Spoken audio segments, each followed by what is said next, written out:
Hi Idol, pwede bang i-take ang creatine nang walang laman ang tiyan? Sagot, pwede basta kaya mo. Ang muscle cells natin may creatine stores yan. At yung na-found nilang creatine stores up to 5 grams every day, magte-take ka anytime, basta mag-take ka every day, didiretso yan sa muscle stores. 5 grams. Tapos may bagong findings na yung sobra, makakatulong siya sa cognitive function ng brain, lalo na yung mga may high impact na nauumpog o naaalog, collision yung brain, nakaka-protect ng brain, at marami pang other benefits kagaya ng sa muscles, sa bones, lalo na sa babae.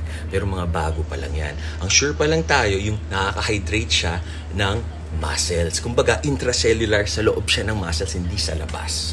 Yun yung kinaganda. Kaya nakakatulong sa 1 rep max, sa recovery, tsaka sa endurance, tsaka performance. So, tama kayo. Mali ako. I'm not your doctor. Do what works for you. Happy, healthy guys. God bless.